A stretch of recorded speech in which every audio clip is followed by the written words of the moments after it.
Hello, bienvenue sur Lumière spirituelle. Je m'appelle Charlotte Lesturgie et j'ai publié ces 3 dernières années des podcasts sur la plateforme SoundCloud. Mon profil s'appelait là également Lumière spirituelle. Il reste ouvert jusqu'à fin janvier 2024 et vous pouvez aller consulter tout ce que j'ai fait en version audio jusqu'à cette date à laquelle tous ces podcasts seront intégrés également dans cette chaîne YouTube. Bien. Une autre petite remarque avant de débuter. Une personne m'a fait remarquer dernièrement que je devrais changer le titre de Lumière spirituelle parce que c'est vraiment trop vague et ça ne veut pas dire grand-chose. Eh bien, mes amis, c'est justement tout le contraire. La lumière spirituelle est originaire d'un autre plan de vie.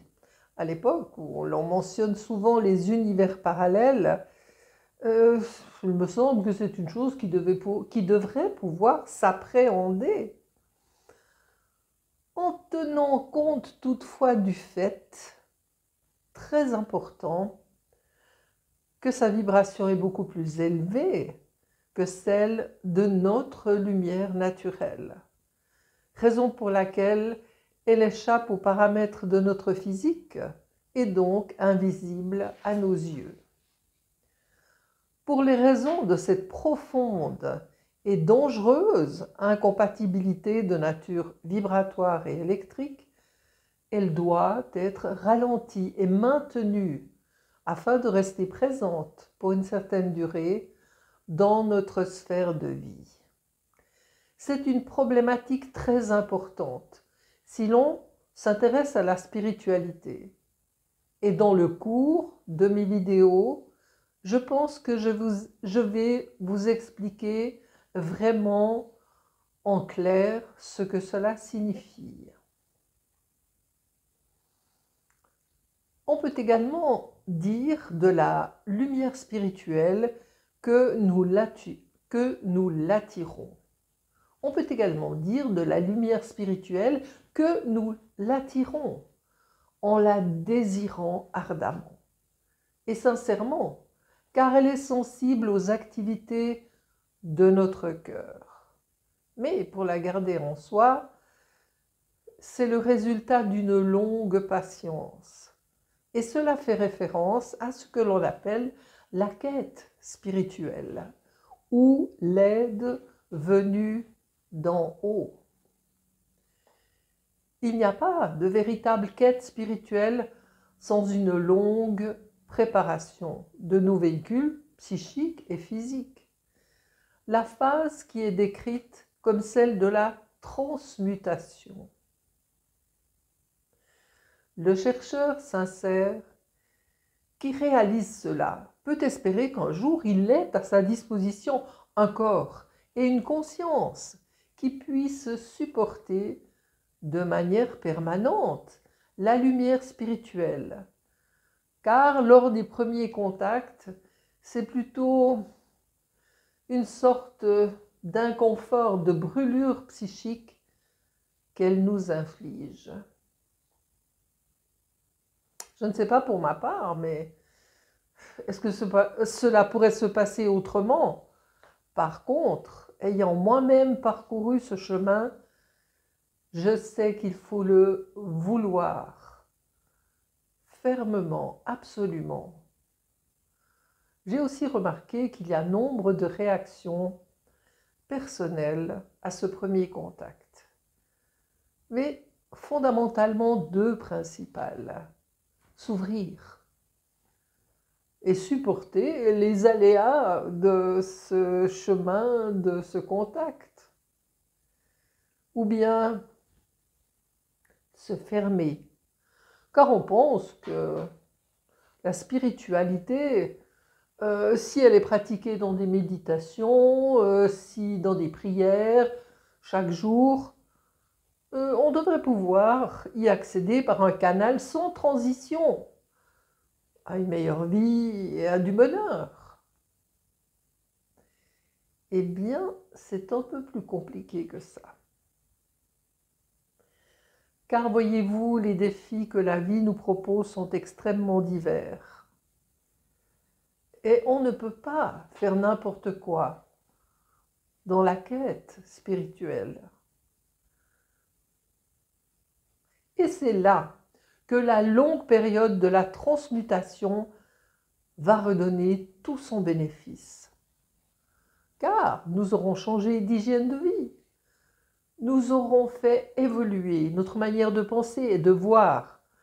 Nous aurons réappris la valeur du pardon et de l'amour universel pour nous alléger du poids sur nos épaules. Et c'est surtout cela qui améliorera notre existence et contribuera à une sérénité intérieure. Il faut respecter le monde, il faut respecter la vie pour pouvoir être respecté. Et être respecté, c'est ça qui est à l'origine du bonheur. Il y a une question que l'on me pose très souvent. C'est quoi la spiritualité? Et parmi les millions de réponses possibles, j'hésite souvent sur celle que mon interlocuteur attend de moi. Dans quel contexte me pose-t-il la question? Est-il vraiment intéressé? Est-ce un chercheur véritable, guidé par son cœur? Ou alors s'agit-il d'une sorte de rhétorique pour me faire la conversation, ce qui est aussi gentil? Ou enfin, attend-il de moi que je réponde à un lieu commun, n'importe lequel, qu'il pourra réfuter à loisir, comme lors d'une joute oratoire? Je ne sais pas si vous connaissez la chanson La truite de Schubert. Elle dit qu'il faut troubler l'eau si l'on veut pêcher la truite. À ce sujet, beaucoup de personnes font un amalgame malheureux entre religion et spiritualité, l'un étant un endoctrinement et l'autre la recherche de la vérité en soi-même. Or, ceux qui pratiquent beaucoup la religion journellement ont comme but de capturer Dieu. Mais le symbole divin de Dieu, c'est le poisson. Le divin ne peut vivre que dans la pureté d'une eau claire. Or, les siècles de désinformation ordonnés par les religions et toutes sortes d'autorités ont brouillé notre conscience. Et la chanson de Schubert n'est pas une méthode de pêche, mais un avertissement. Vouloir capturer le divin n'est pas du tout ce qu'il faut faire dans une quête spirituelle. De toute manière, le divin est là, tout autour de nous, sans cesse. C'est la mère divine, c'est Isis, la mère de toute création. Et elle veut se donner à nous, mais notre état d'eau troublée l'en empêche. Revenir à un état d'eau pure, voilà ce qu'est la phase de transmutation. Voilà ce qu'elle est censée réaliser à notre époque. Et elle se fait tourner beaucoup d'humains vers des pratiques d'hygiène de vie meilleure, de méditation, spontanément, et aussi de réalignement de chakras, dans des buts de guérison, de santé. Ces méthodes ne sont pas spirituelles à proprement parler, mais la préparation à la quête spirituelle. Chers amis, je vais commencer à publier des vidéos de 20 à 30 minutes sur ce site très prochainement. Et ensuite de manière hebdomadaire ou bi-hebdomadaire pour chaque nouvelle vidéo. J'espère que vous me suivrez et que vous apprécierez beaucoup ce discours, J'espère que vous me suivrez et que vous apprécierez ce discours peu habituel et qu'il viendra ensuite enrichir votre connaissance du monde et de vous-même. Au revoir et à très bientôt sur ma chaîne YouTube.